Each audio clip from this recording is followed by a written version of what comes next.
बच्चियों में अर्ली प्यूबरिटी जल्दी वयस्क होने के लक्षण आ रहे हैं। आज हम इस सवाल को लेकर पहुंचे हैं भारत के हृदय छत्तीसगढ़ में। छत्तीसगढ़ के रायपुर शहर के एक नामचीन पीडियाट्रिशियन से हम ये सवाल पूछेंगे। हम पेरेंट्स का ये सवाल पीडियाट्रिशियन से पूछने वाले हैं, जिनका नाम है डॉक्टर सौमित्र सिंह। नमस्कार डॉक्टर साहब। नमस्कार सर। सबसे पहले हम ये सवाल पूछेंगे, क्या ये वाकई में हो रहा है भारत में? क्या वाकई में अर्ली प्यूबरिटी आ रही है भारत में? इसका जवाब स्ट्रेट फॉरवर्ड हाँ या नहीं में नहीं दिया जा सकता है। सबसे पहले तो हमको समझना होगा, बच्चियां जब बड़ी हो रही होती हैं तो सबसे पहले सेकेंडरी सेक्सुअल कैरेक्टर डेवलप करती हैं, जिसमें ब्रेस्ट बर्ड का डेवलप करना यानी कि थैलार्की, फिर प्राइवेट पार्ट्स में हेयर यानी कि प्यूबार्की, उसके बाद मेनार्की यानी कि महीना आना। तो ये पूरा सीरीज ऑफ इवेंट्स अमूमन एक हेल्दी बच्चे में 8 से 12 साल के बीच में देखने को मिलता है।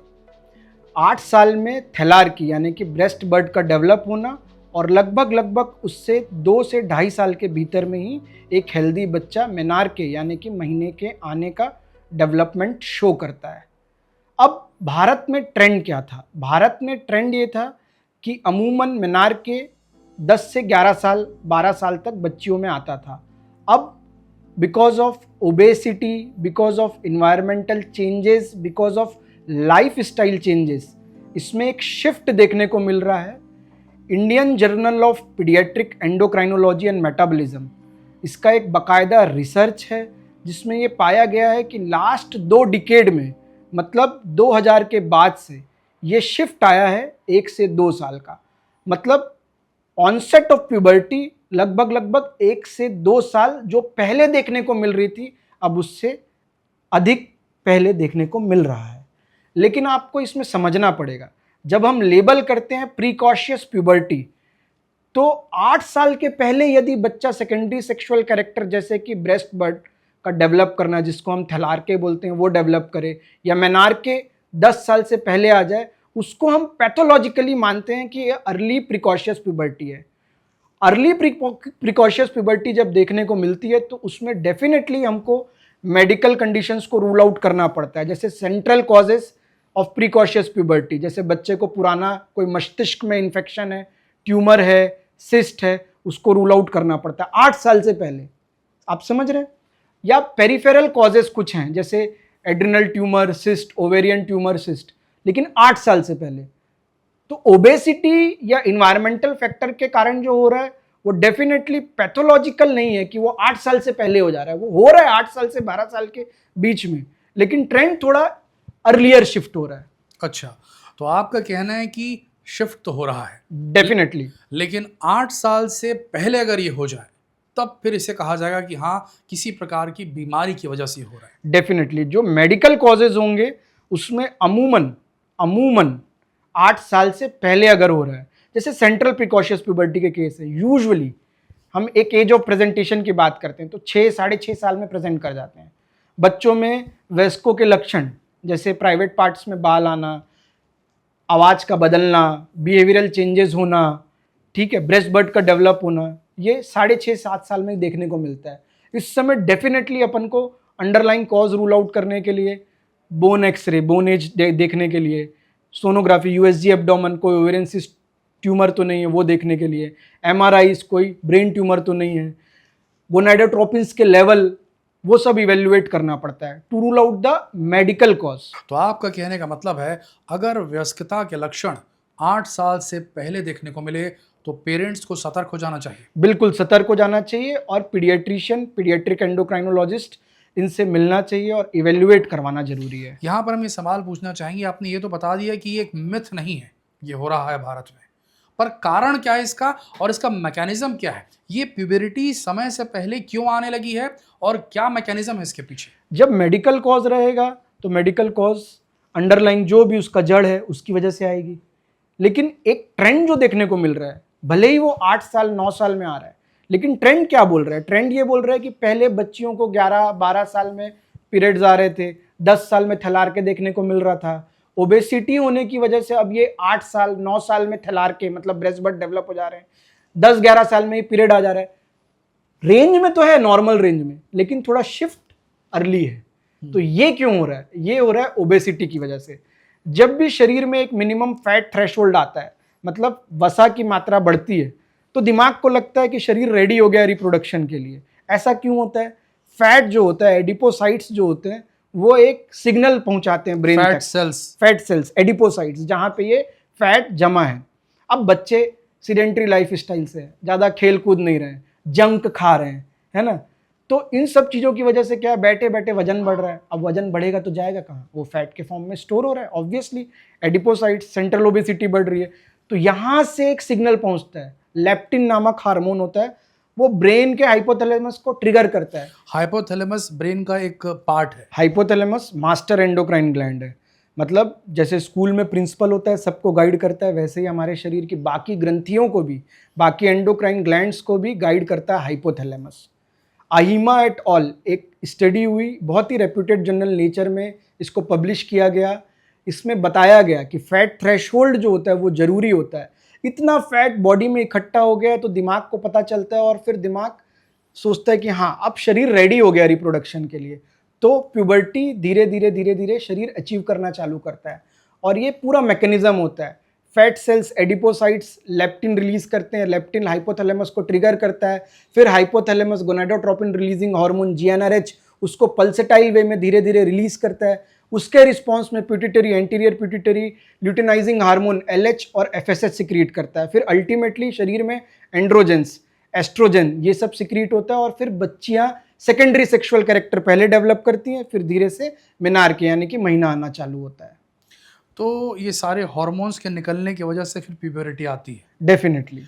अगर मैं आपसे एक सवाल पूछूं, अगर आप कोई रेंज बता सकें कि एक बच्ची 8 साल या 7 साल से पकड़ के उसको 12 साल पकड़ लीजिए, कितना वेट बढ़ जाने की वजह से ओबेसिटी का लेवल, या अगर आप बोल सके BMI जो बोलते हैं बॉडी मास इंडेक्स, हाइट के हिसाब से जो वज़न का रेशियो होता है, उस अगर पैमाने पर देखें कितना होना चाहिए वेट, कितना होना चाहिए BMI नॉर्मल, किससे एक्सीड हो जाएगा तो इसका खतरा बढ़ सकता है अर्ली प्यूबरिटी का।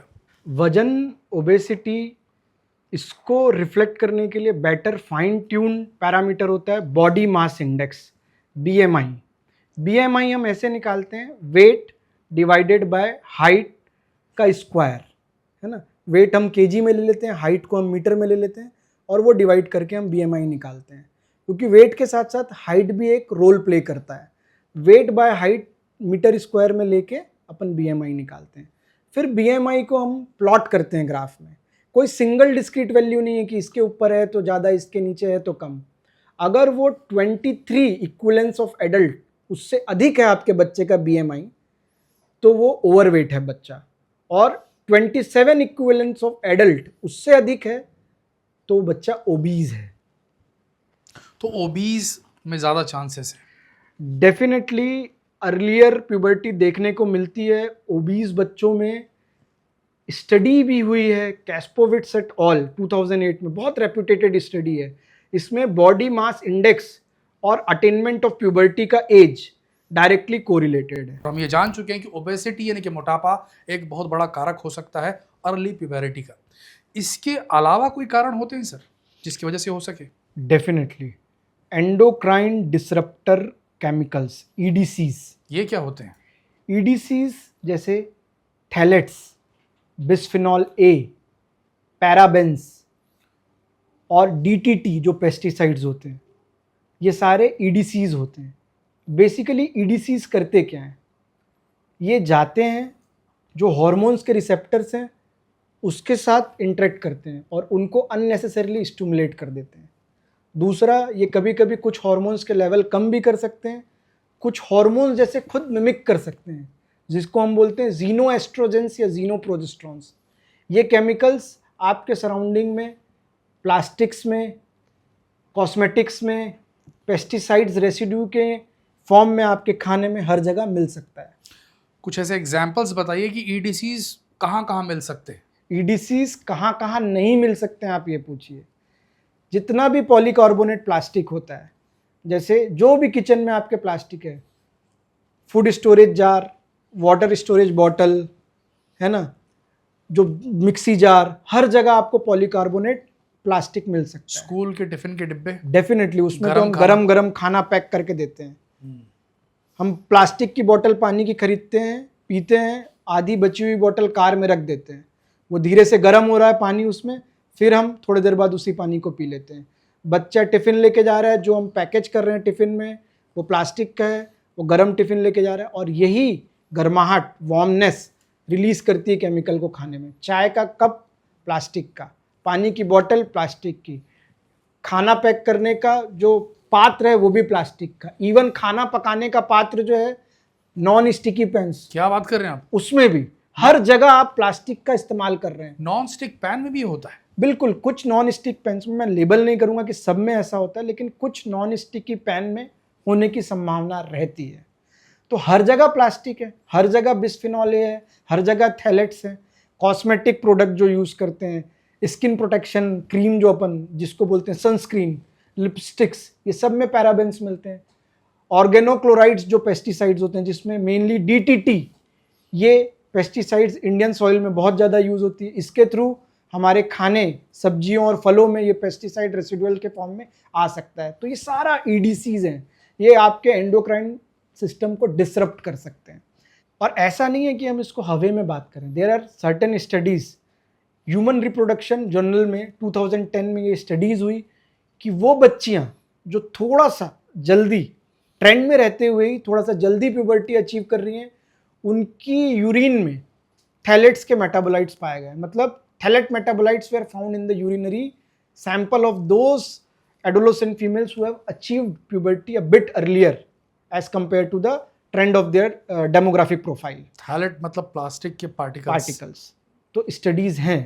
तो क्या माँ बाप इसे डेस्टिनी समझकर अपना मतलब इसे अपनी नियति समझकर इसे एक्सेप्ट कर लें, या इसका कोई मेडिकल में ट्रीटमेंट मौजूद है? कोई भी बच्ची जो 8 साल से पहले प्यूबर्टी अचीव कर रही है, मतलब साइन शो कर रही है, ब्रेस्ट बड का बढ़ना, पीरियड का आना, तो वो एक लक्षण है। तो लक्षण को हमको ट्रीट नहीं करना है, उसका जड़ पता करने का प्रयास करना है। तो जैसे हो सकता है सेंट्रल प्रिकॉशियस प्यूबर्टी है, तो दिमाग में ट्यूमर, सिस्ट, कोई इन्फेक्शन हो सकता है। पेरिफेरल प्रिकॉशियस प्यूबर्टी है, तो एड्रिनल ग्लैंड जो किडनी के ऊपर मिलने वाली ग्रंथि है, उसका कोई ट्यूमर या सिस्ट हो सकता है। ओवरी, उसका कोई सिस्ट या ट्यूमर हो सकता है। तो अंडरलाइंग कॉज को अपन ट्रीट करेंगे तो बच्चे के लक्षण अपने आप ठीक हो सकते हैं। लेकिन 60 to 80% केस में हमको अंडरलाइंग कॉज नहीं मिलता है। जब बच्ची 8 साल से पहले अचीव कर रही है, तब भी हमारे पास बहुत अच्छा ट्रीटमेंट ऑप्शन अवेलेबल है, जिसको हम बोलते हैं GnRH एनालॉग। मतलब जो बॉडी अपना सिक्रीट करी थी पल्सटाइल वे में, धीरे धीरे धीरे धीरे, उसी का एनालॉग, मतलब वैसा ही काम करने वाला एक इंजेक्शन, लेकिन अब हम इसको देंगे सस्टेन्ड वे में, एक साथ कंटिन्यूअसली।